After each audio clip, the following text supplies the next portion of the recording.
All right. Well, good day, everybody. I am what you need, and we are in for a treat today. Today is going to be a great day.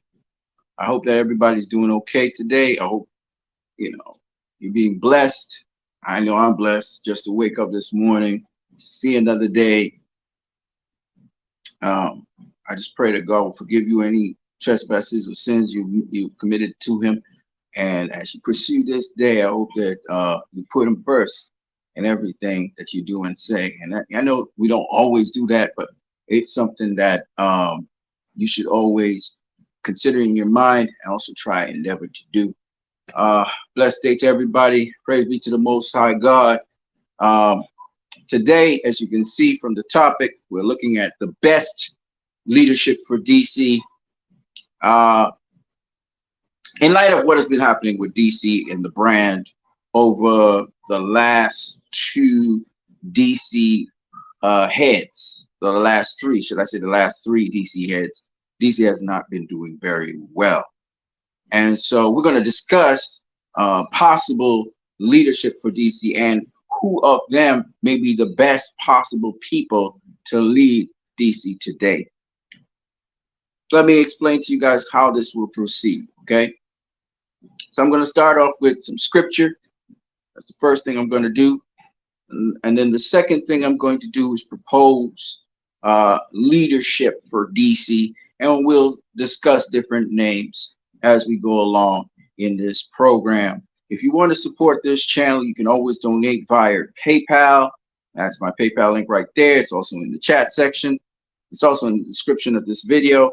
And if you want to come on here as a guest and also chop up and give suggestions as to who you think should be proper DC leadership, you don't have to actually talk in the chat. People can see you. If you want to, you can pop on here as a guest. The link is right there, as you can see on the screen, and it's also in the chat section. All right. So without further ado, we're going to get on this topic. The first thing we're going to do, of course, as you can see in front of you, is scripture. So we're going to go into the scripture right now. I prefer to use this scripture because this scripture is about leadership. It's going to come from two separate passages. The first one is Isaiah 53. I'm not going to read the whole thing, obviously. I'm going to read from verse 1 to, I believe, verse 6. Okay. And then I'm going to go on to read Isaiah 61, and I'm going to read verses 1 all the way down to verse 3. Okay, so let's get into it. Isaiah 53 verse 1 says, "Who has believed our message? To whom will the Lord reveal his saving power? My servant grew up in the Lord's presence as a tender green shoot, sprouting from the ground in a dry and sterile land. There was nothing beautiful or majestic about him, nothing to attract us to him. He was despised and rejected, a man of sorrows, acquainted with the bitterest grief. We turned our backs on him and looked the other way when he went by. He was despised and we did not care. Yet it was our weakness he carried. It was our sorrows that weighed him down. We thought his troubles were punishment from God for his own sins, but he was wounded and crushed for our sins. He was beaten that we may have peace. He was whipped that we would be healed. All of us have strayed and gone away like sheep. We have left God's plans to follow our own. Yet the Lord has laid on him the guilt and sins of us all. He was oppressed and treated harshly, yet he never said a word. He was led as a lamb to the slaughter, as a sheep silent before the shearers. He did not open his mouth. From prison and trial, they led him away to his death. But who among people realized that he was dying for their sins, that he was suffering their punishment? He had done no wrong. He had never deceived anyone. But he was buried like a criminal. He was put in a rich man's grave. I go to Isaiah 61. The Spirit of the Sovereign Lord is upon me, because God has appointed me to bring good news to the brokenhearted, and to announce that captives will be released and prisoners will be free. He has sent me to tell those who mourn that the time of the Lord's favor has come, and with it, the day of the Lord's anger against his enemies. To all who mourn in Israel, he will give beauty for ashes, joy for mourning, praise instead of despair. For the Lord has planted them like strong and graceful oaks for his own glory. I'm going to stop right there. So you may be asking yourself, what does this have to do with leadership?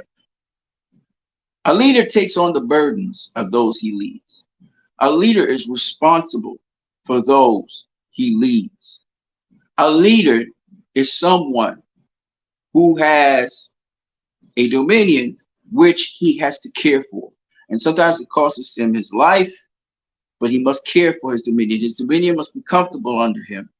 And that sometimes means that the leader is despised, ridiculed, and sometimes the leader is ostracized unfairly and unjustly.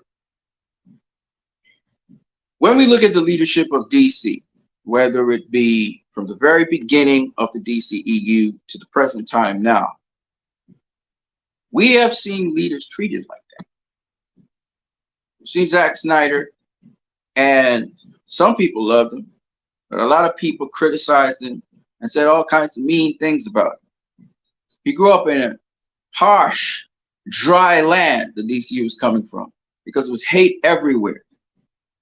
And nonetheless, you will never hear anyone who has worked under Zack Snyder say anything bad about him.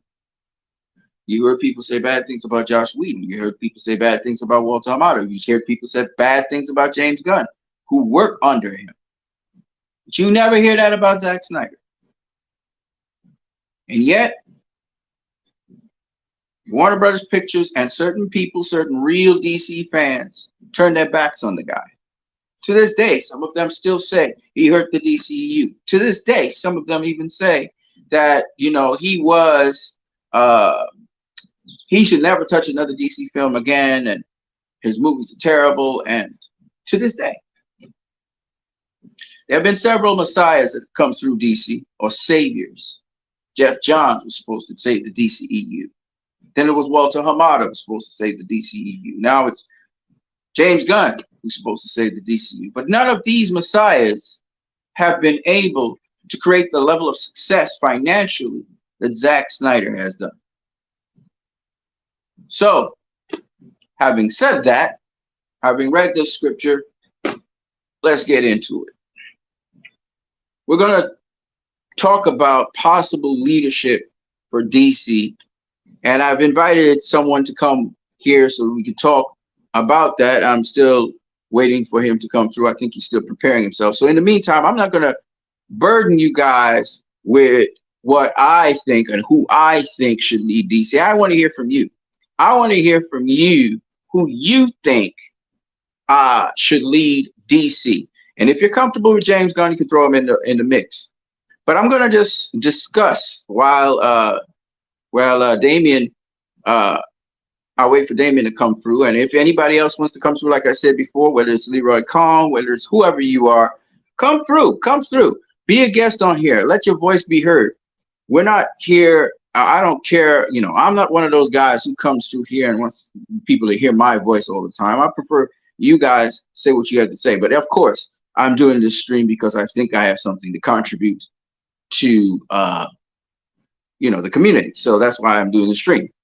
If I have nothing to say, you don't see me streaming. So if you want to come on here as a guest, it's right in the link. If you want to say something in the chat, you can say it in the chat. If you don't want to come in as a guest, doesn't matter. We're just talking. Let me give you all a little bit of history about Pam Abdi and Mike DeLuca. Okay, Pam Abdi and Mike DeLuca come across from Lionsgate. They're really from Lionsgate. They're not people who worked in Warner Brothers all the time. And when they came across the Warner Brothers, they were put in charge of Warner Brothers Pictures. They really came to deal with Warner Brothers Pictures, to manage Warner Brothers Pictures. Okay. Right now, my video is breaking up. I don't know why my video is breaking up like this. Oh, that's the reason. Hang with us on Discord, man. Get the fuck. Just get off my fucking screen, please. All right, we're moving normal again. So, they were there to manage uh Warner Brothers, but there was a void when Walter Amado left. Walter Amado, of course, being the former president of DC Films, DC Studios, Films Studios, whatever, and there was a void left. So they temporarily uh, came in to manage DC Studios until they would have the opportunity to get somebody to permanently to lead DC Studios. Now, while they were there, they actually implemented a number of initiatives. The first thing they decided to do, which was very interesting, was they wanted to retain the original cast that Zack Snyder had instead of replacing them. And so we ended up seeing Henry Cavill back in the DCEU in Black Adam, because Black Adam lobbied very hard to get Henry Cavill back. And it was because of Abdi and DeLucas under their leadership that he got Henry Cavill back, right? Another initiative that these two people did, and why I'm mentioning Abdi and DeLuca, as you will soon find out, they are actually very successful in the position they are in. So I'm just talking about them for a minute because this is something that we need to discuss. Now, the other initiative they did while they were there as leadership was they also greenlit Constantine. So Constantine all of a sudden was a movie that DC fans who wanted it for so many years was going to get. And that was amazing because the fans was like, whoa, Constantine. Oh, yeah, we're getting a sequel. All right.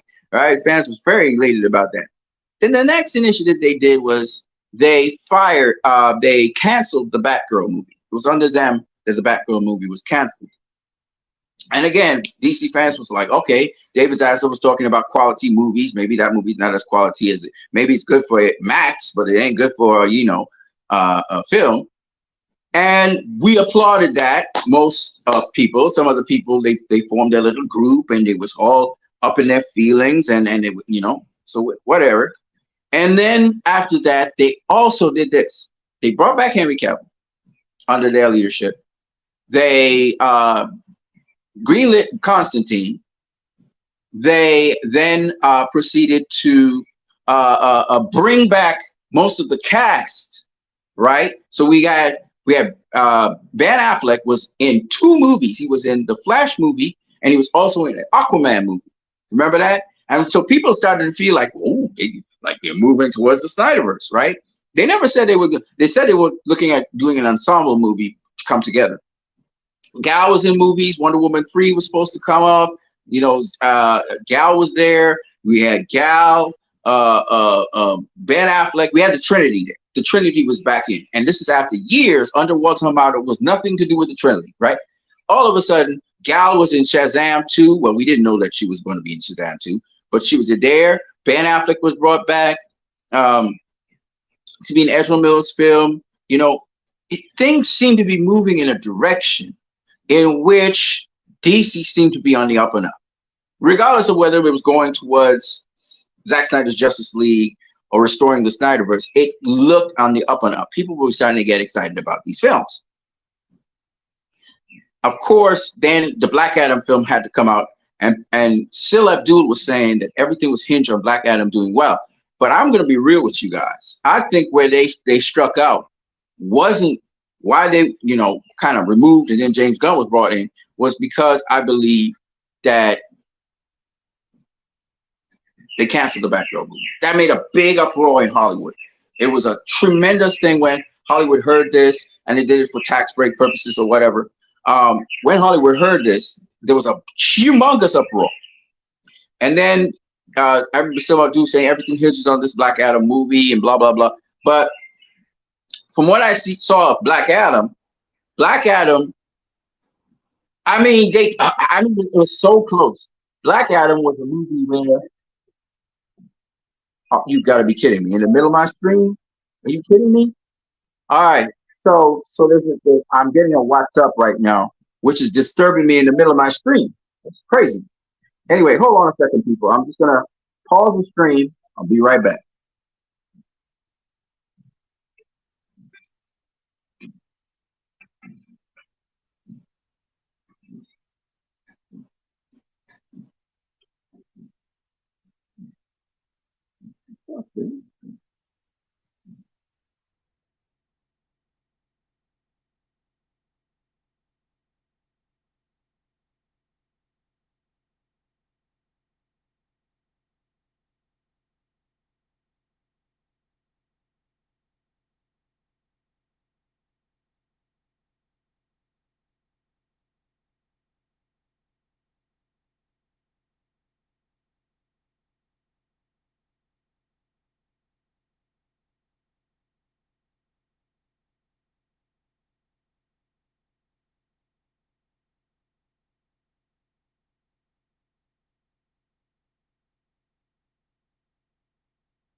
Okay, so I didn't know it was Damien. He was trying to get in, and like apparently he couldn't get in before. So hopefully he gets in this time. Yeah. So giving you some background again, like I was saying. Um, so yeah, I think that actually because they can't that big ruckus that happened when they canceled the Batgirl movie, I think is what really affected them. But still was saying anyway that they were riding on the Black Adam thing happening. But as you all know, even though Black Adam on what was it, Fandango, they showed Zack Snyder's Justice League. They showed Zack Snyder's Justice League as the Justice League in that universe, right? Or at least apparently it looked like that. So that got me really excited. I was like, yeah, man, I'm gonna support Black Adam, blah blah blah blah blah. Only to find out at the end of Black Adam, I didn't go see the movie immediately. I was very cautious because people were telling me on Twitter, don't get carried away like that. So I actually opened up a Black Adam group on Facebook and all of that. But anyway, so I found out that they didn't even use the Hans Zimmer theme. They came with a Superman, Henry Cavill Superman in a blue suit, Man of Steel blue suit, and they came back with Justice League 2017. Man, they basically used the Superman from Justice League 2017 with the same music and everything. The John Williams music. They didn't even try to integrate Hans Zimmer's music into there. And it told me that they were not interested at all and of course Warner Brothers did say that Zack Snyder's Justice League was not canon. So I should have known better. And the people who really produced that movie and wrote that movie, Jeff Johns wrote the movie, Walter Hamada produced it. I guess they blocked that from happening. But they got back Cavill, so that was great. So what happened is we had a situation where uh, we had a situation where you know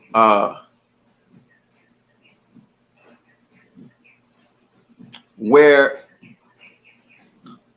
the movie that they put out wasn't mentioned with the Snyderverse, right? Zack Snyder was very clear on that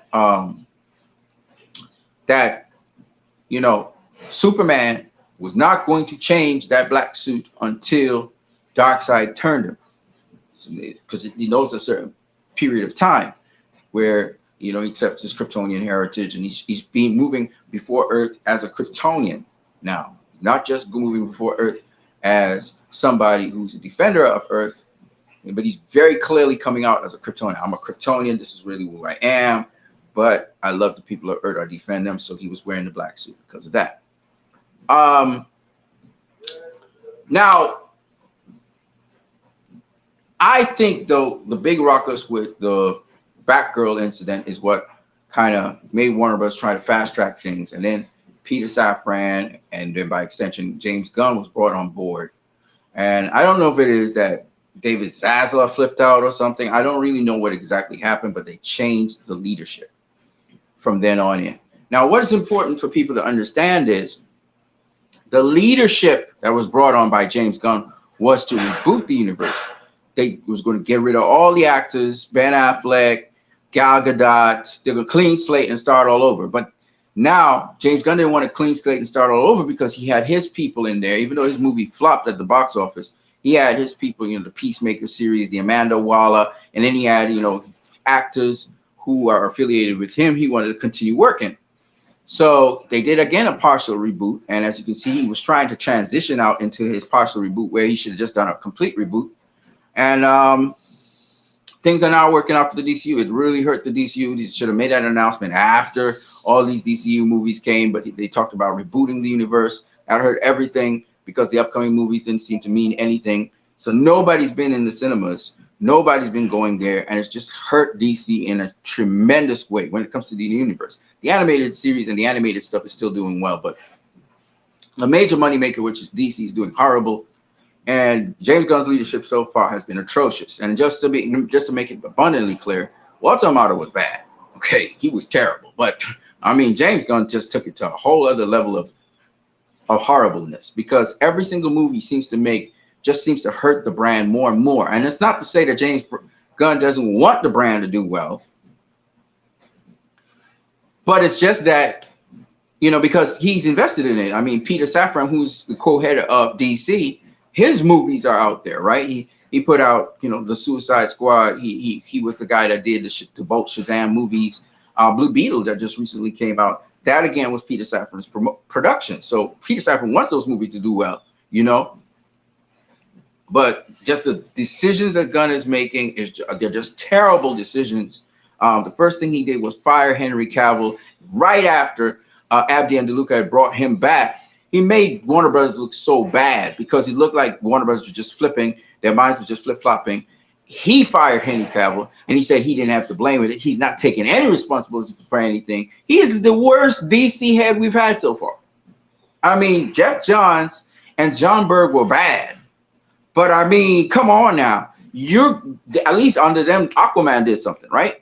With Walter Hamada, we at least had the Batman and we had the Joker that did something, right? And Shazam, right? The first Shazam movie.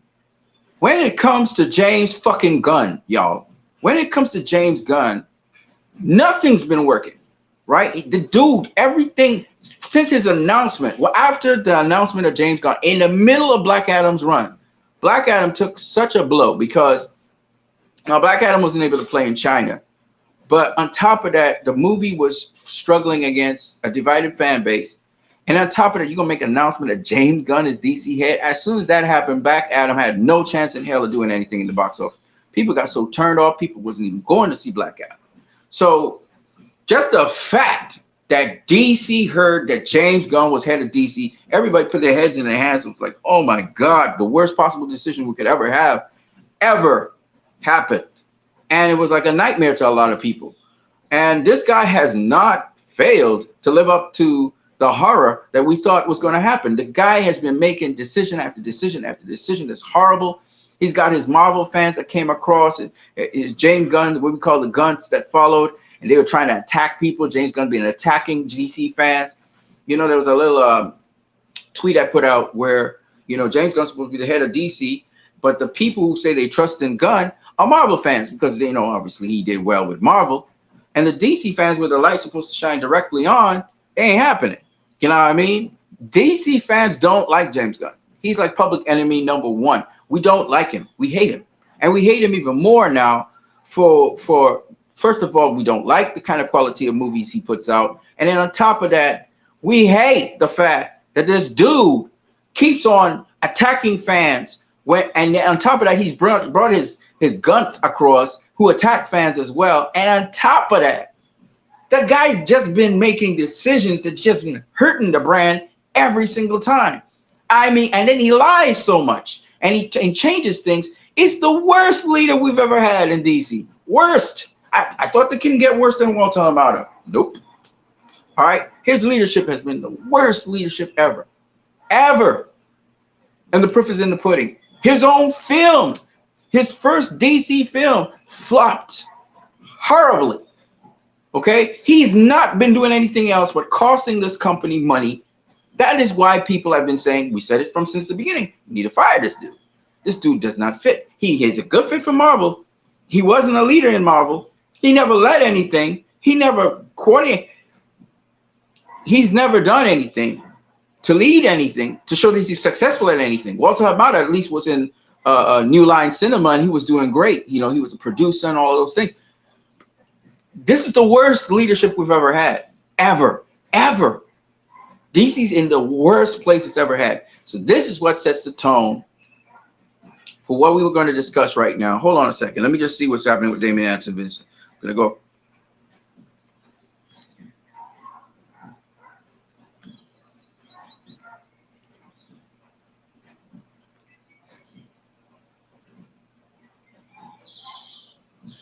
Yeah, I know.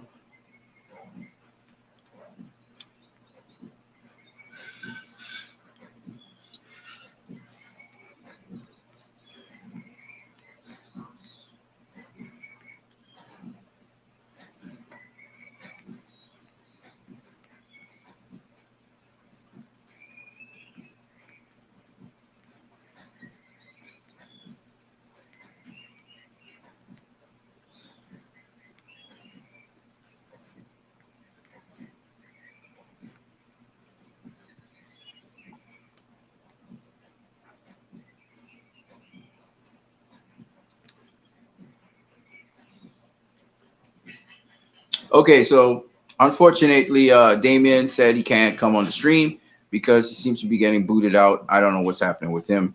So as a result, that leads us to the topic we're going to speak on, which is DC leadership. You guys are free to speak on whatever you want to speak on concerning the leadership, but I'm going to propose a set of people, and you guys can propose also a set of people that you think should lead DC. I'm going to start off with the obvious one, which is Abdi and DeLuca. Okay, I think they're good leaders for DC because they seem to have a good idea of what the audience wants and what the audience would like to see. The reason why I said this is because, one, they have a great track record right now in DC. Not in DC, sorry, in Warner Brothers Pictures. They have had 5 hits over the course of, I believe, this year. Okay, I think the first hit they had this year was Creed. Okay, Creed was the first hit they had this year. The second hit they had this year was Mummies. That was good. And then I think they had Air. They actually, Warner Brothers international distribution of Air was actually done by Warner Brothers. It wasn't done by Amazon.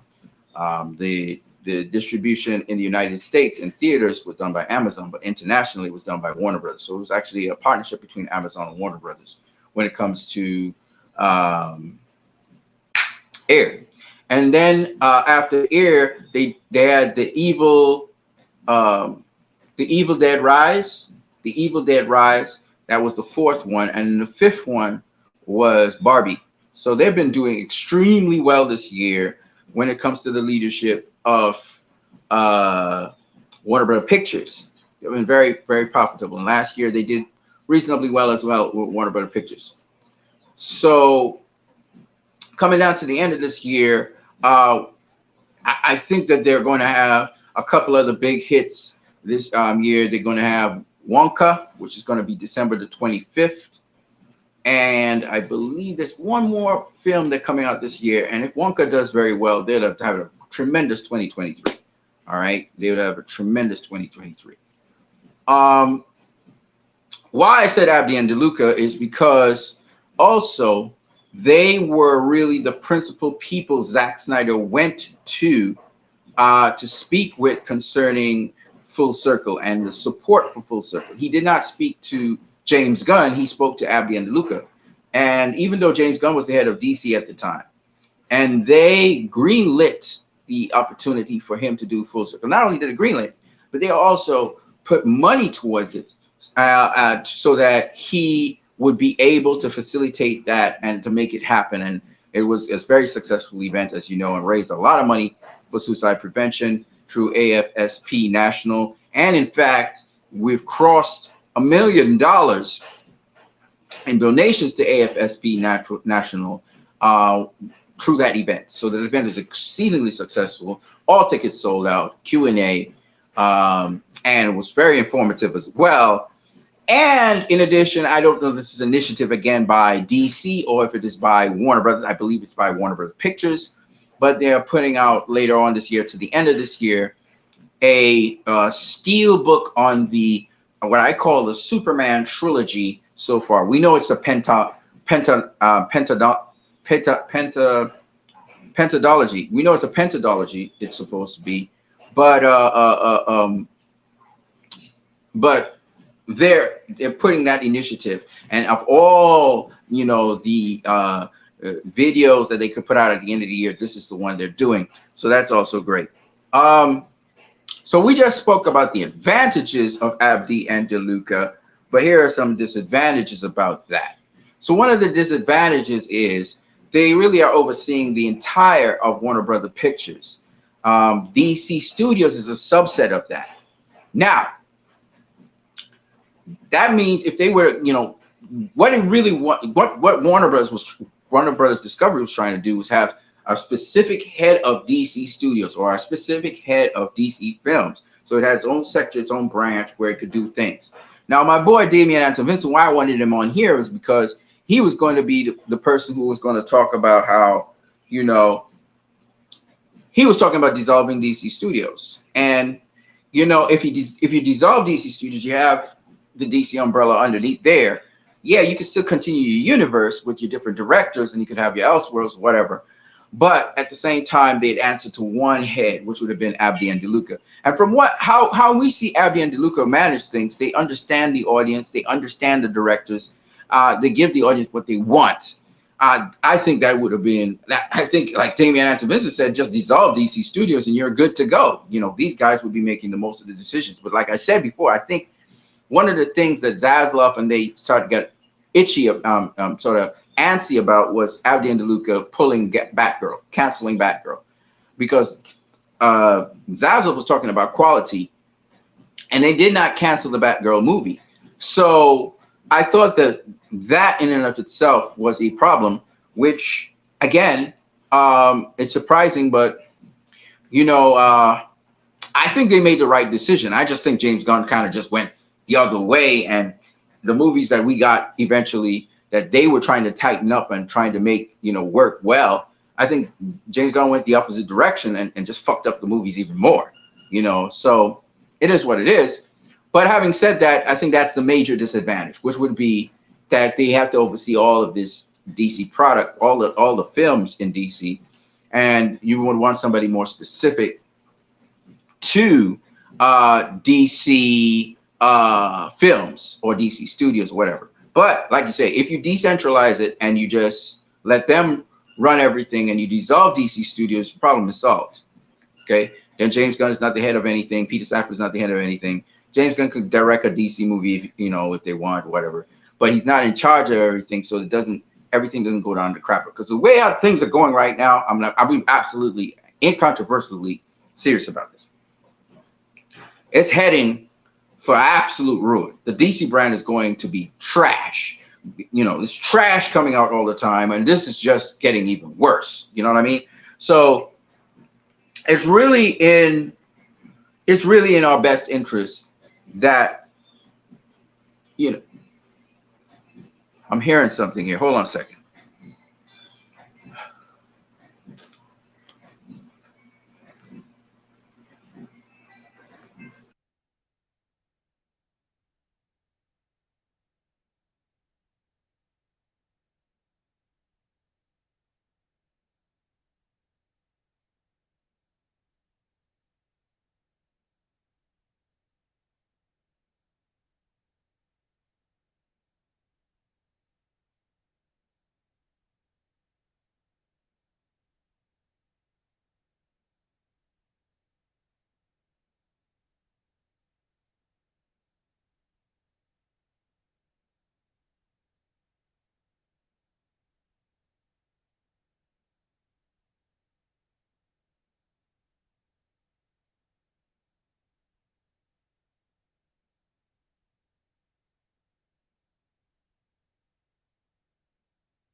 Okay, sorry about the interruption, peoples. What is this? Why is it saying hide? Oh, okay. Right. So we were talking about Abdi and DeLuca. I just had some technical issues right there. So I just wanted to make sure the technical issues was handled with Damien. I forgot I was on a different channel altogether. So that was something quite thing to deal with. So sorry about that, people. So we were talking about Abdi and DeLuca. And so it's very possible that these people would be great for DC. They'd be great for DC. I'm going to mention another person. Hold on a second. So we just talked about Abdi and DeLuca. Another person I think actually would be a good head for DC is Jim Lee. Jim Lee. Now, Jim Lee's not really into film so much, but Jim Lee oversees DC right now. But Jim Lee has worked with everybody. He's worked with James Gunn. He's worked with Zack Snyder. He's worked with everybody in DC. He's a guy that works with everybody, and he likes to create situations where everyone can benefit. Every kind of DC fan can benefit, and every kind of person can benefit. So Jim Lee's a much more open-minded person, and I think his plans and ideas and how he would work with different people's plans and ideas would lend to much more peaceful DC, one, and then two, somebody who really can coordinate everything and really get the best possible result out of a situation, bring the best out of everything. So I think these are some of the advantages if Jim Lee was to be ahead of DC Studios. The only thing about it is there's a disadvantage to this, which is that Jim Lee really isn't a guy who's really into movie making and the details of movie making. And he's also not really a guy, he's more a comic book guy, right? He's more of a consultant. So him not knowing really the ins and outs of making movies, not to say that he needs to oversee that, but at least understand it, would be, he's kind of getting his feet wet when it comes to that. But unlike Geoff Johns, where he would open and put his input where he's not necessarily trying to control things, he's not that kind of guy. He's a guy that tries to allow people to flourish and do what they want to do. And he has that sort of ability to have a certain degree of understanding. So I think as much as that may be a disadvantage, it might also be an advantage because now he's looking to the experts to do things. And so he allows the directors more freedom to express themselves, which is what you really want. So it may be actually an advantage to actually have Jim Lee there as head of DC. And he's been quite successful. Well, there's only one problem. In the DC comics have been very woke, you know, a lot of wokeness in DC comics. So Jimmy Lee's kind of giving people so much spread and so much freedom that people are now pushing these woke agendas. And I think DC comics are not doing so well. They're not selling as well now because of the woke nature of them and the kind of crazy stuff that's happening in them right now. But Jim Lee is a guy that allows people the width, breadth, and height to be able to express themselves how they want to express themselves. So that's a big advantage if he were to become DC head. You know, with respect to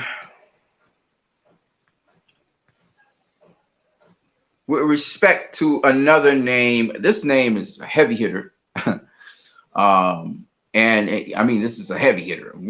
You know, we talk about mastermind, heavy hitter. When we want to talk about somebody who's a heavyweight heavy hitter. But she usually works in the background. Her name is Deborah Snyder. Deborah Snyder. Deborah Snyder is a powerhouse. She makes things happen. Okay. You know, Patty Jenkins is somebody like that as well. But I would prefer Deborah over Patty because Patty, even though Patty's been immersed in the directorial side of things, Deborah really knows the business. Deborah really knows, you know, every single facet. She's been one to negotiate things, etc. So Deborah's got a wealth of experience, not just with Zack Snyder's properties, but also with the Wonder Woman properties. She's negotiated a number of things. Now, that's the advantages of Deborah Snyder, right? She's got a wealth of experience. Um, Sorry, my bad. That's the wrong thing there. She has a wealth of experience when it comes to negotiating with executives and so on, being diplomatic and all these things. But there is a disadvantage to her as well. Well, there's a couple disadvantages, but I don't think the first disadvantage I'm about to say is a minor one because as a manager, she's supposed to be able to manage things. So she's really great at that. So Zack Snyder right now is heavily involved in Rebel Moon. He's heavily involved in Army of the Dead. He's heavily involved in something of the gods. So he's got these three massive projects he's working on with Deborah. And so you may say, well, she probably doesn't have time to manage that. Well, you might be wrong because she's a manager. That's what she does. So that I could see her managing DC. Women multitask much better than men anyway. I can see her managing DC while managing also Zach's projects. And then if Zach is working in DC as well, managing that. So I can see her really actually doing this.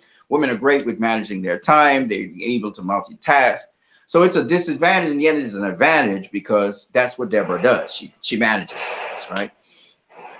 She manages the Stone Quarry, etc., etc., etc. All the gaming, all the ideas Zach has, she makes it become a reality, right? So Deborah Snyder is like a powerhouse in DC, and she's a heavy hitter, no doubt about it. Damian Anthony Business says, "Hi, Anson. I was still kicked out. I will watch along." Well, what you can do in the chat, because I can highlight whatever you say in the chat, is you can just simply comment on who you think would best represent the leadership of DC. I've gone through some names. I've gone through Abdi and DeLuca. We talked about dissolving DC Studios. The idea that you have, you can elaborate more on that. We have also talked a little bit about Jim Lee possibly being a DC leader. And we've been talking about the advantages and disadvantages of them. And not right now, we are talking about Deborah Snyder and her being the Deborah Snyder being the head of DC and how that works out, how there's advantages and disadvantages to that. So we've been kind of going through that.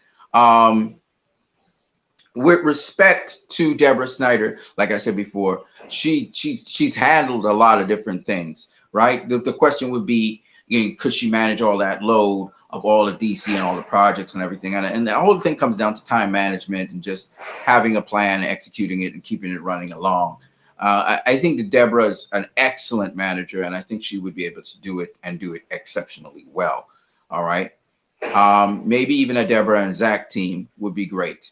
The other one is the guy who actually did manage DC, and he did it very successfully, and that would be Zack Snyder himself.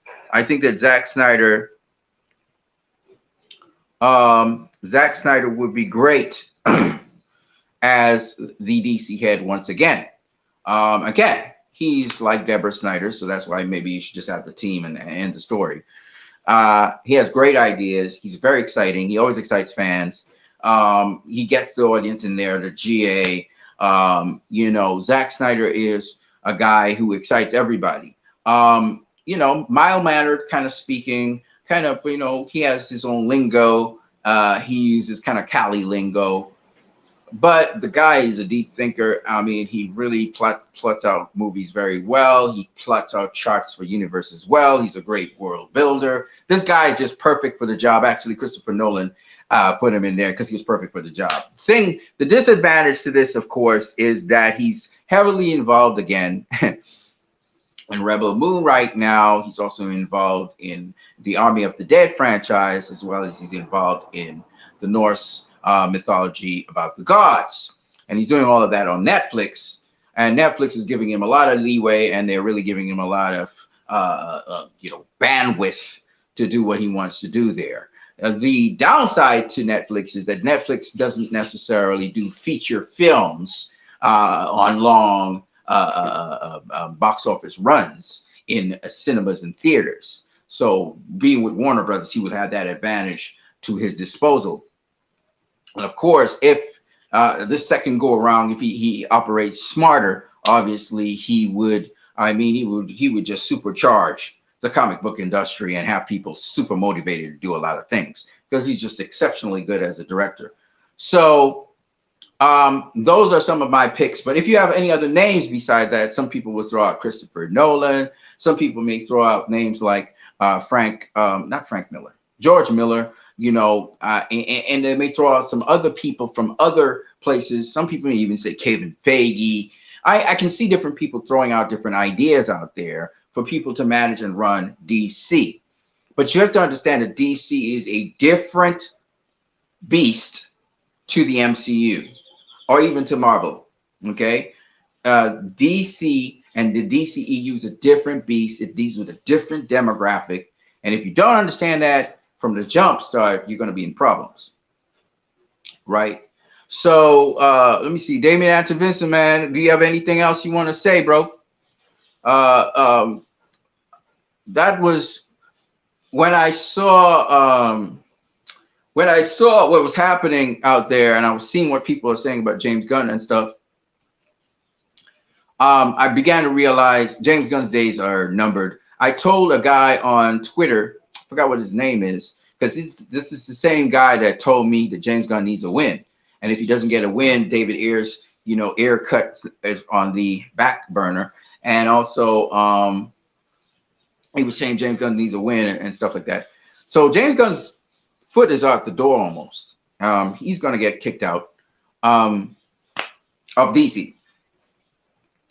I think the leadership that's going to replace him is and I also know that there was another person who tweeted that James Gunn's going to get fired. So I suspect that he's going to get fired relatively soon because he's done nothing for DC. He's actually hurt the brand more than helped it. DC has lost a lot of money, and Warner Brothers Discovery has lost a lot of money off of these flopped franchises. This is the seventh flop in a row, which is Blue Beetle. Blue Beetle's not going to recover. Okay, people are talking about the hurricane and everything. This is the second weekend, and the projected grosses for Blue Beetle for the second weekend are no different than the projected grosses the first weekend. So if Blue Beetle was really that, and people couldn't go out and see it, well, there's the second weekend. You can go out and see it now, okay? But it's not changing, right? It hasn't grossed more. It's not grossing more. So unfortunately, that movie was dead on arrival. And it's not because, again, it's not that Blue Beetle necessarily is a bad movie. I call it trash. Yes, I call it trash because me personally, I think most MCU movies are trash, okay? They're generic stuff that you change the situation slightly, but the beats are all the same. That's why I call it trash. Some people call it they call it playground. They call it the not playground. They call it amusement park rides. That's how I think of it, because at the end of the day, it says it has one little take-home message. It's superfluous. There's a lot of fighting. There's a lot of action. But at the end of the day, it was a fun ride. That's what they're going to tell you. It's a fun movie. It's a fun ride. It's just, yeah, it's a, what we call it? Yeah. Say it for me. A roller coaster ride. That's all it is. You don't really gain much of anything. You might feel good at the end of the movie, but that's about it. And I'm not really into that. So with DC has a reputation of making you think about a movie. You leave the cinema thinking about the movie, thinking about your life, thinking about how true certain things are and how you treat people and stuff like that. You're going to leave a DC movie thinking like that. You're going to leave Joker thinking, oh man, yeah, we could be mean to each other sometimes, and you never know how this pushed somebody one way or it pushed somebody the other way. You know what I'm saying? You left the Joker movie thinking, even though this guy wasn't very reliable in how he's accounting his history, you leave the movie thinking about the movie, and thinking about your life. When you watch a movie like The Accountant, same thing. You never think of autistic people as being able to do certain things, and you underestimate autistic people and autism and so on and so on and so on. So like these movies make you think. You're not just going to leave the movie, no better than when you came in. All you had was a bunch of empty laughs, So I just think that people are tired of that. People say there's superhero fatigue. I was listening to, what's his name? Shit. On YouTube. The black dude, the big, strong black dude who's talking to deep voice like this. You guys know who the guy I'm talking about. Please answer in the comments. Don't just stay quiet. Why are you guys so quiet? I don't understand. Y'all are not saying anything. I forgot what the guy's name is. His name is what's his name? God. Oh, I just blanked out. But and I just watched one of his videos. He was saying anyway, this is the important thing. Forget the name. He was saying that, you know, this wokeness, that everything's woke, is really they're beating people over the heads in the comic books and in now movies with this wokeness. You know, that you have to accept, gayness. You have to accept, LGBTQ. Tyron Magnus. Thank you very much, Damian Anson Vincent. Tyron Magnus. That's the guy's name. You know, they're trying to push this woke agenda too much in these movies. That's one. And then two, the movies don't have much of anything. It's just a whole bunch of laughs. And if it's not funny, you know, you have these critics who like they have a funny bone in them. If the movie's not funny, it's not good. You know, I hate that stupidity. You know, all you want to do is hee hee ha ha all day. You know what I'm saying? And you know, the jokes are not even funny. You know, if the jokes was funny, then I would laugh. You know, I make because something to be funny, it has to make you think. It has to make that's awfully, you know, to make you think. You know, comedians when they go up and they do stand up. You know, they're saying some outlandish things to start with, and then they start to, you know, they start to make you think because you're laughing at things, but you're laughing and you're saying, but that is true. And that not only is true, but that is weird that we do that. You know what I'm saying? But when we see these superhero flicks, they throw these snarky lines or they throw these one-liners, everything, the beats, and it's a predictable thing. You know they're going to drop a joke right after it. And I don't like that stuff. I'm sorry, that's manufactured. You know it's the studio doing that. You know it's not the directors are doing that because every single fucking movie's doing that. Come on, man. Gotta get for real. So for movies like that, I'm like, man, I don't want to see that. I was tired of that stuff. I know these movies so well that they do a trailer of one of those movies. You know they're gonna be a joke beat somewhere in it, so you're waiting for the joke, you know, and you're just like this, right? Because it's like they're all the same. They all do the same things. So of course you're gonna get fatigued of that, but you're not gonna get fatigued of Joker. You're not gonna get fatigued of the Batman, even though, you know, lots of people don't like the Batman. They talk about, you know, it's boring and blah, blah, blah. Like I said, all along, that's a movie that always interests me. And when I saw pieces of it, it was well done. It was well made. I'm not the biggest, you know what I'm saying? I'm not the biggest fan of the Batman, but I know it was a safe movie as well. But, you know, they made it pretty good. It was made well. I know that's a movie I would enjoy, even though it wouldn't be a Ben Affleck Batman movie. You know what I mean? Damian Anthony says lazy movie making, predictable. Exactly. When you could predict the beats and you know the joke is coming, and you might even know what the joke is, and you'd be like, you know what? They do so many of these corny jokes. Here come a corny joke right now. I could even tell you what they're gonna say. You know what I mean? That's you know what I mean? You know, like I said before, that's what people are fatigued of. They're tired of that. And you're talking about grown ass adults having to listen to these petty jokes. James Gunn, I'm not a fan of the Suicide Squad. People say it was a brilliant movie and blah blah blah. I didn't like it. I saw pieces of it and I didn't like it. I just didn't like it. You know, to me, the characters, the rat catcher lady, she's very compassionate and very kind, but she's supposed to be brutal. Like, what? And she's like the setup. She's always questioning something like, "Oh, I thought you was the bad one," and he was like, "I am," and it's like so retarded. I'm like, okay, so what's this supposed to be? You know what I'm saying? Like, that's not the Suicide Squad. You know what I mean?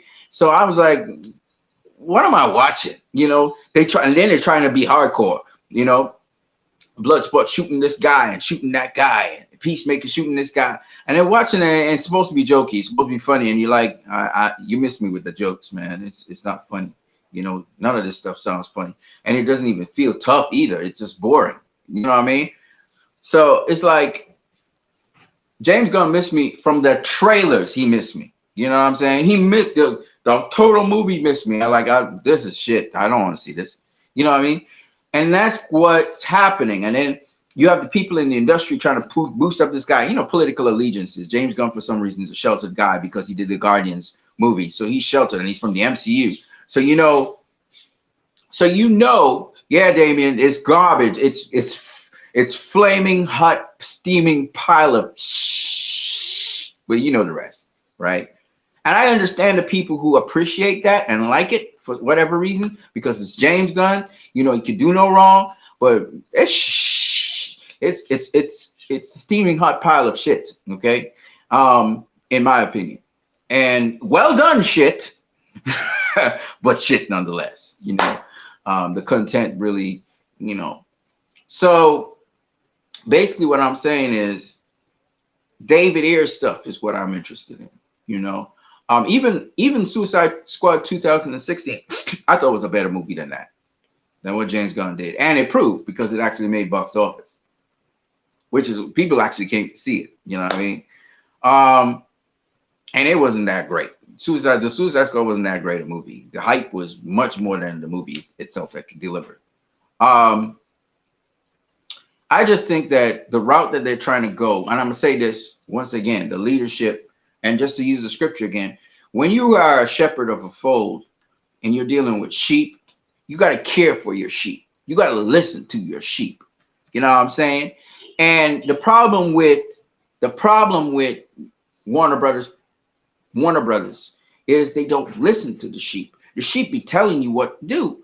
And not to say that the sheep has to control the boat, but the sheep's telling you what they're interested in. You better pay attention. You're not paying attention to that. The sheep saying, man, this sequel, I'm down for this sequel. I'm down for Justice League sequels. I'm down for seeing Justice League in the theaters. I'm down for seeing more story on the Snyderverse. They're telling you this. And you're not doing anything at all to facilitate that. I mean, you could continue the direction you're going. Nobody's telling you not to. But facilitate what the people just said, man. It don't take that long to get that processing. But you got those industry insiders, you got those industry people. And that's why I said, look how they behaved when the Batgirl was canceled. Abdi and DeLuca canceled the Batgirl. And look at the big uproar in Hollywood and all the trades. They was in a big uproar about that. But you wasn't in a freaking big uproar when they decided to close down the Snyderverse. When they took Zack Snyder's film from him. You wasn't in a big uproar then. So you can feel the MCU-like vibes of this fucking industry. And the industry is killing itself. And I heard Tyron Magnus saying, because he was listening to a video where the guy was talking about how superhero movies, and the guy blamed Marvel for it. Superhero movies are too woke, one. Two, he was saying that they shove in a bunch of stuff, like an agenda stuff, down your throats, and the people are saying, no, we don't like that. So that's what's killing the superhero genre, which is true. And not only that, but you constantly give people the same boring setup, right? They're going to eventually just say, okay, I had enough of this, right? So that's what's happening in the industry.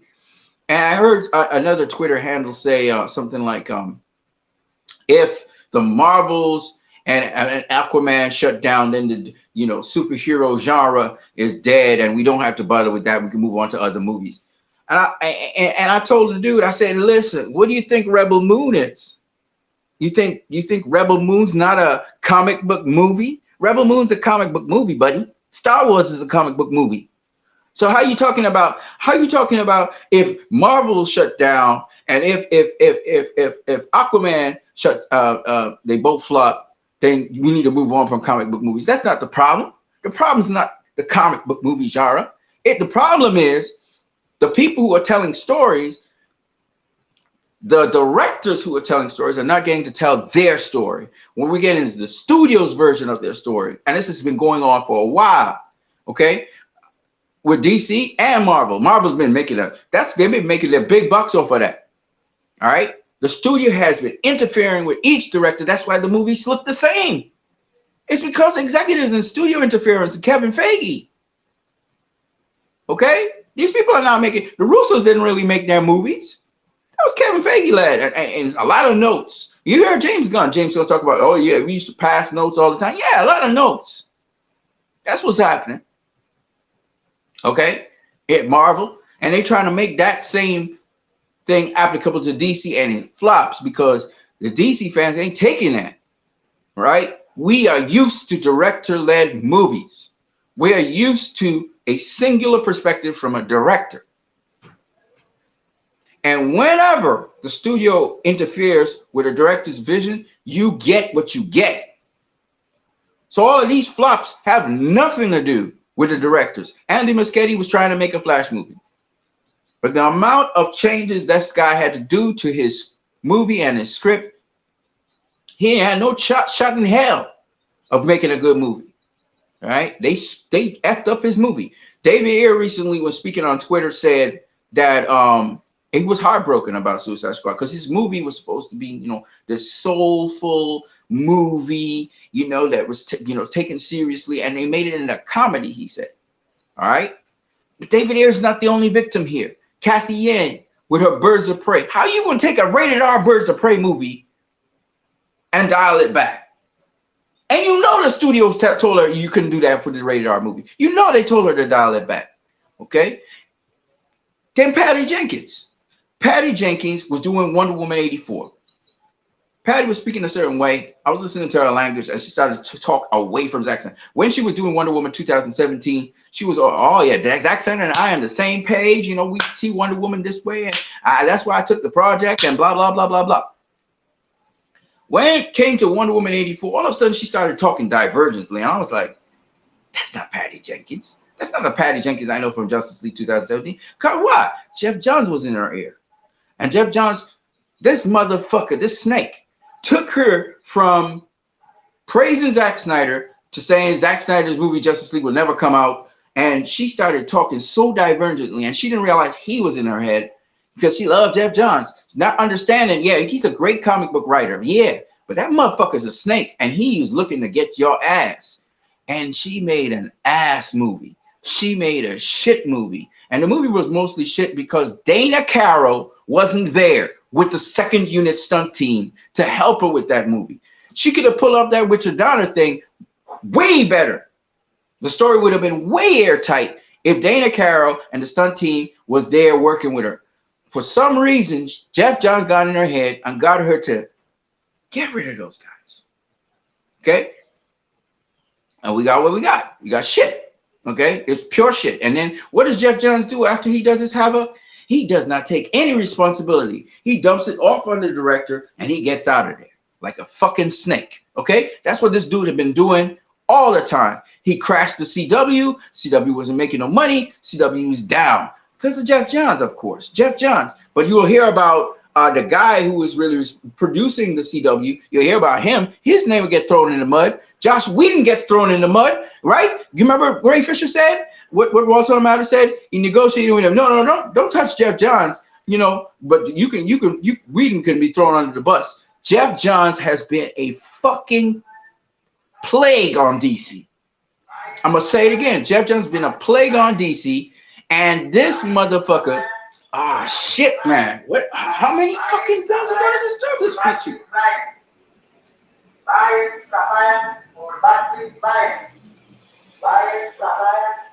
Man, I've had a lot of interruptions today.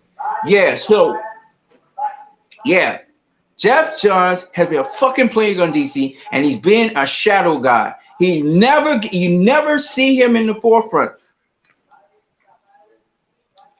Damian Vincent says, since the Snyderverse was halted, Marvel's quality dropped because they had no competition, and they didn't have any more Snyder material to get from Jeff Johns. Yeah, the man's a fucking snake, bro. He's a fucking snake. Right now, DC is in the crapper because of him.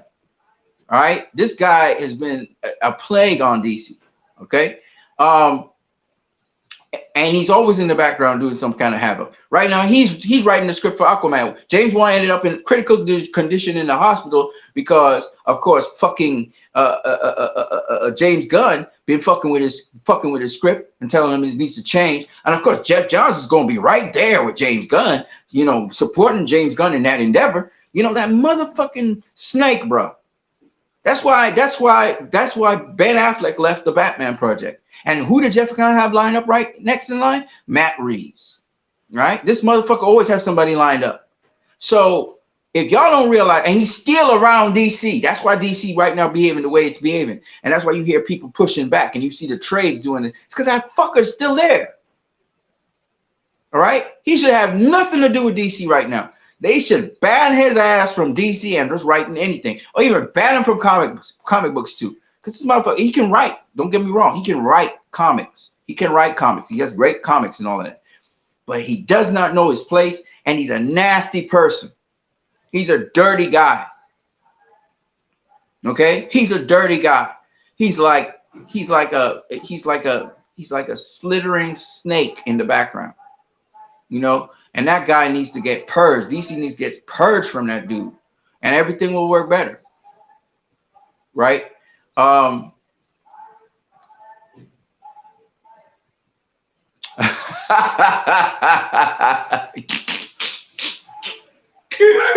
We need to sell buy scrapper and old battery buy it to WBD. I'll tell you, bro. Yeah, for real. But all I'm saying is that I see James Gunn. He needed. You know what's the weirdest thing? I'm gonna say this. Walter Hamada. It took so long for these motherfuckers to fire Walter Hamada. Then you bring somebody worse than Walter Hamada and James Gunn, and now we got what, 4 flops under James Gunn. We had 3 flops under Walter Hamada, and you still haven't fired this motherfucker. He's not producing. Fire his ass. Okay? I don't understand. What the fuck is wrong with these people? Oh, well, it was really Walter Hamada's projects. What is James Gunn supposed to do? He's supposed to change it, motherfucker. He's supposed to make it better. He's leader now of DC. So he's supposed to make it better.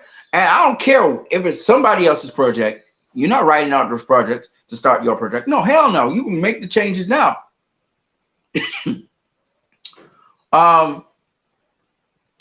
So James Gunn's getting less and less say in DC, I do believe. So that's a good news. Let me go back to these 2 people. So if you don't want to bring in Zack Snyder, if you don't want to bring in Deborah Snyder, if you don't want to bring in Christopher Nolan doesn't really do that. He doesn't really head the DCU. He wouldn't take that job. All right. You're looking at Jim Lee and you're looking at Abdi and DeLuca.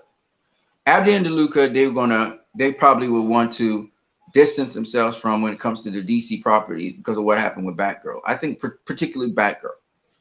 But I do believe that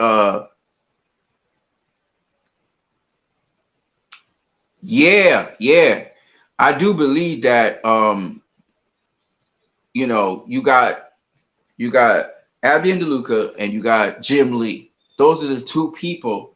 Those are the 2 sets of people that I think could lead DC right now that are there already. Now, another name that's mentioned, Damian Antominson mentioned, former president of productions for Warner Bros., very successful at it, was Greg Silverman. Greg Silverman used to hit home runs. And I think that's a brilliant name where they could bring back into the fold. They brought back Alan Horn, so why not bring back Greg Silverman?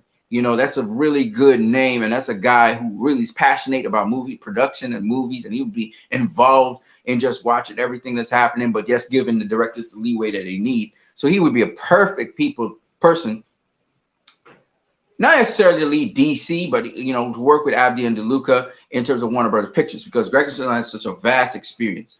But if you want to put him as DC head, that would be great. I mean, that would be an absolute, like, perfect a guy to do it, because you know this guy, he's gonna be open-minded, and he also was originally one of the guys who was there when the DCU was launched successfully under Zack Snyder. Critically, it was panned, but financially, it was a tremendous success. tremendous success, given that you had 4 straight Superman flops before that. Superman movie flops. Tremendous success. They got it off the ground, and from there on, they got the DCU off the ground. So yeah, you're right. What are the negatives? There are no negatives. Greg Silverman would be perfect for it. He has his company, which is the name of the company. I can't remember the name right now, but that company is being successful. It's a small company and it's building its way off, but it's put out some movies. The movies have actually made money. So Greg Silverman's your dude. If he's very passionate about movie and movie making progress. So that would be a great addition right there. Yeah. So, if they want to dissolve DC Studios, they should do that. Either they dissolve DC Studios or they put somebody there that can actually do something. So if it's not Abdi and DeLuca, then it's either, I say, Jim Lee, even though he doesn't have any experience in movie making like that. You have Jim Lee, and then if you want to pull somebody into the fold who is passionate about the whole thing and has been successful with Warner Brothers in doing things, Greg Silverman would be the other guy. So I just wanted to go into that with you guys. Spend a minute and 15 minutes, 33 seconds. We had a couple of breaks in the stream. I'm sorry about that. Damian Anthony Vincent, I don't know why the link wouldn't allow you to come on here. It could be because my channel is not set up a certain way. And maybe that's the reason why that happened. Because this is another channel. I have 3 channels. One's with boxing, one's with film and Christian values, and then this one, which I never really used to stream ever. So this is the first time I'm streaming. So maybe that's the reason.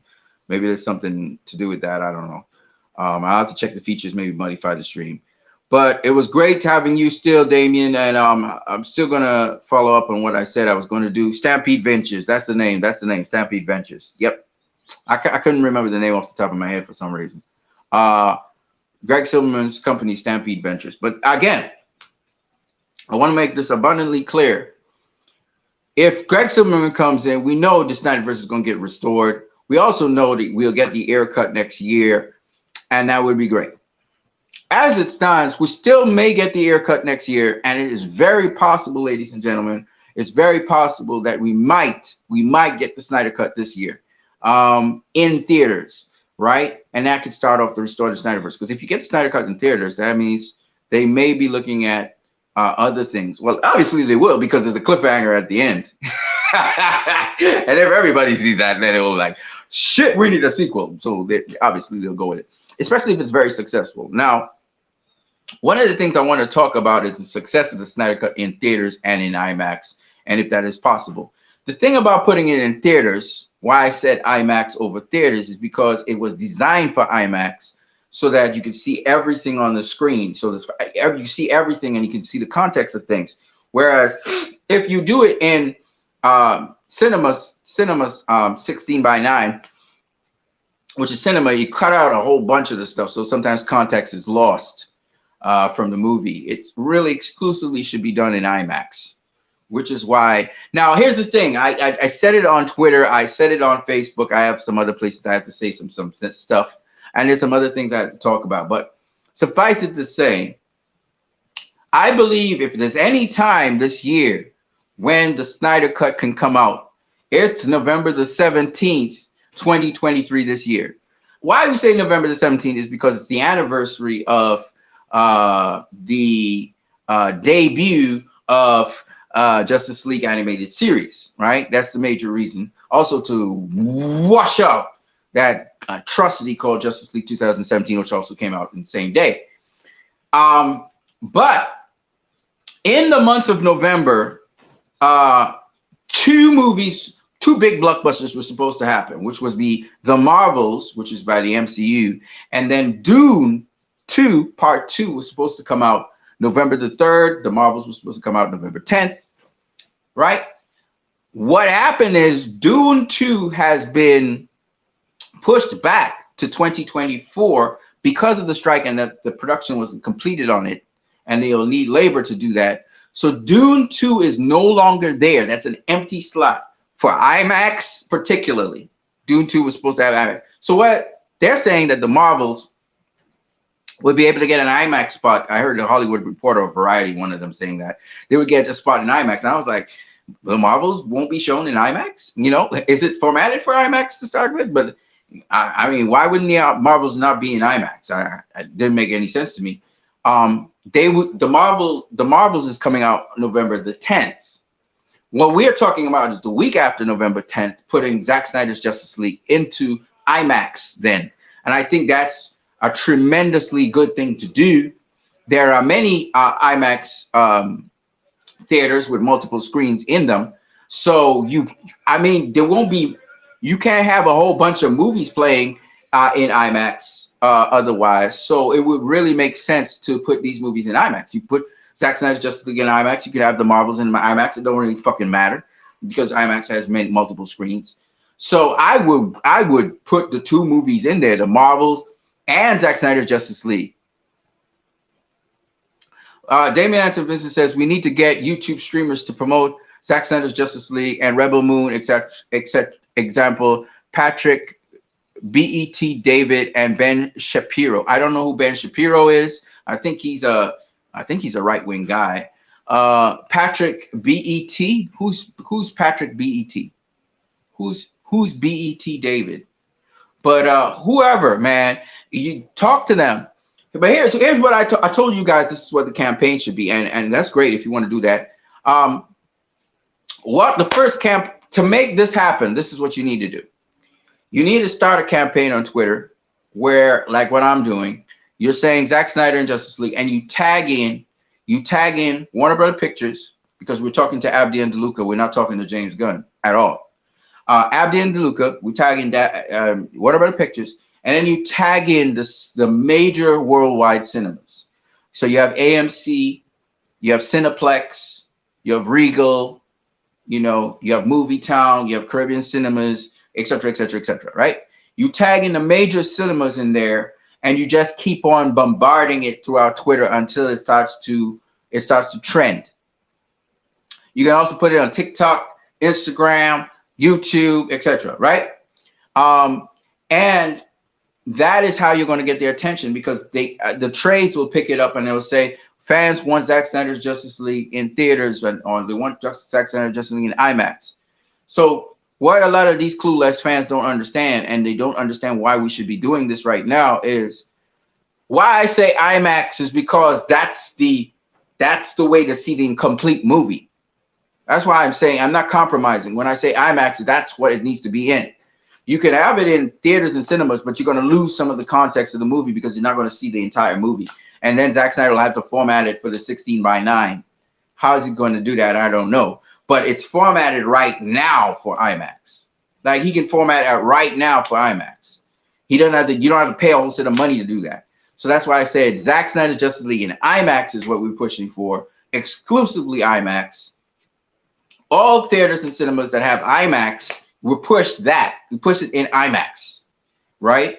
And then from there, because it's a 4-hour long movie, so you want to have a break in between the IMAX things, and you come back and see it. It's a long movie, so there's only so many showings you can have per day, and in IMAX, and it doesn't matter that it's a long movie. The important thing is this: so you have somewhere around the 2-hour mark, you have a break, and then you start back. So it's like two 2-hour movies back to back. It's like part 1 and part 2 in one movie. You know what I mean? So you get to see the sequel one time. So they could stop it at a certain point where in the movie it would be a point where, yeah, we take a break and then we come back and watch part 2. It's kind of like that.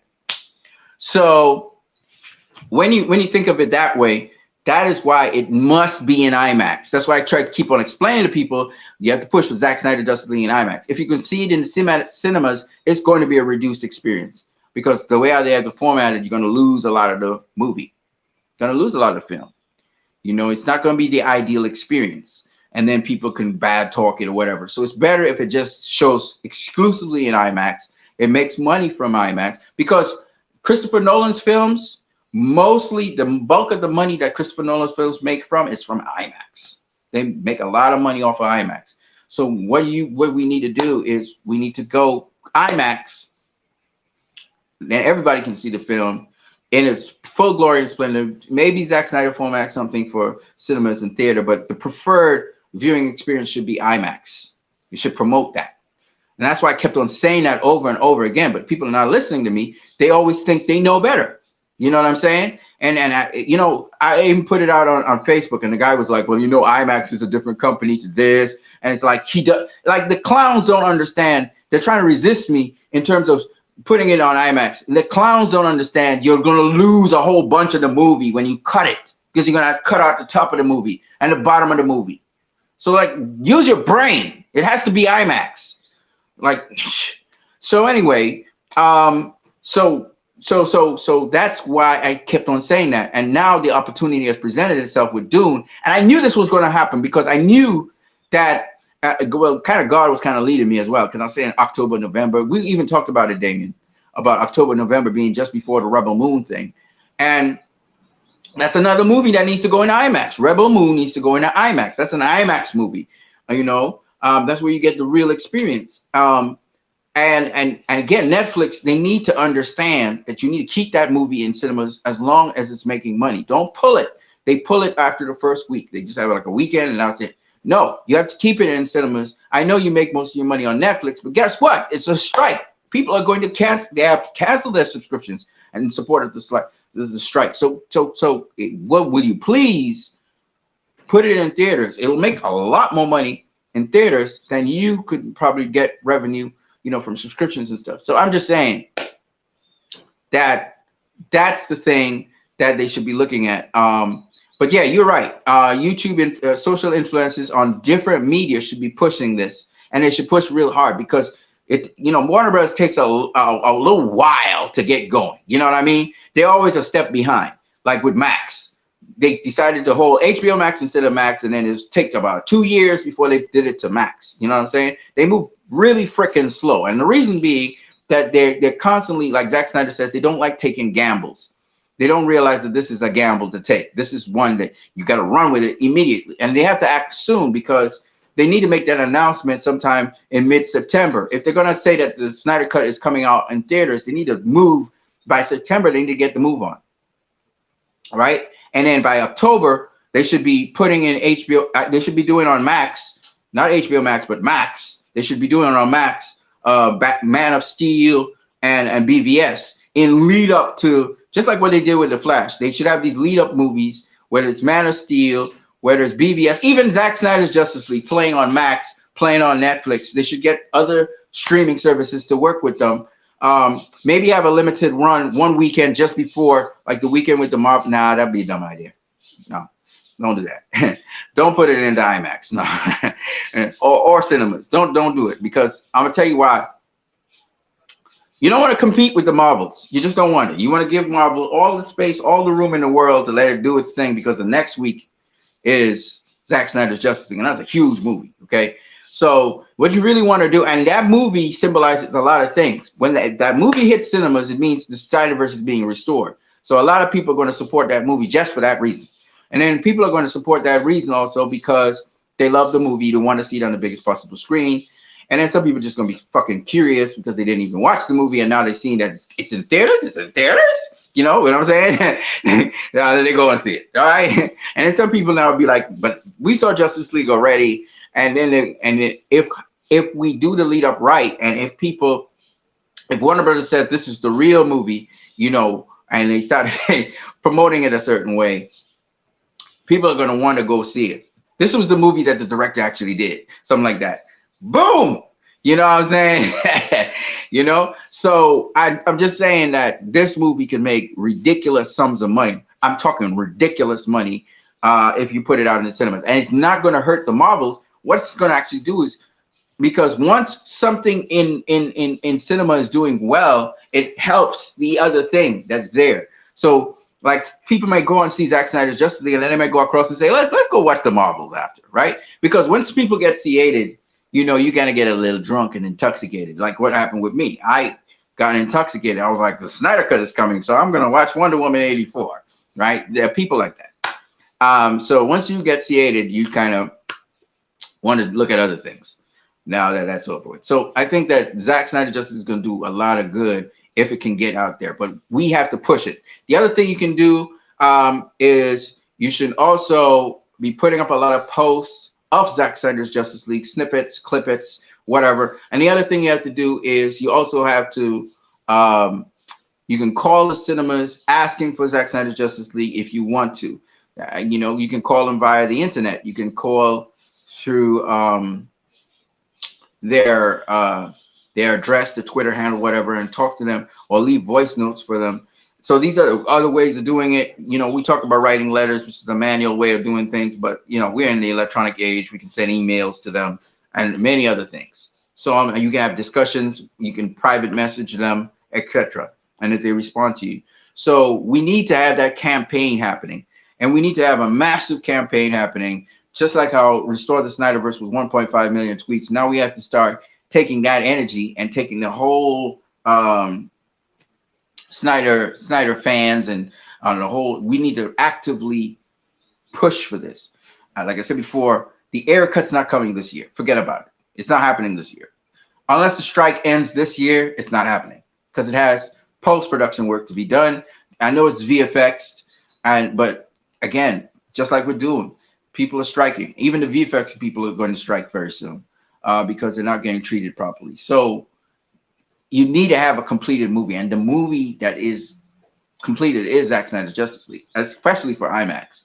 You know, so this is something that needs to be done, and we have to get a chop on it. So yes, the thing to bring back the Snyderverse is Zack Snyder's Justice League. That will fuel everything else. The Ayer cut next year, I can see the Ayer cut happening next year for sure because, but it depends on what happens this year. If this year Zack Snyder's Justice League comes out in theaters, it's definitely going to happen next year. The Ayer cut will be available next year, sometime next year. I don't know when exactly. It's whenever the strike ends. Hopefully the strike ends next year, and you're going to have the Ayer cut out there.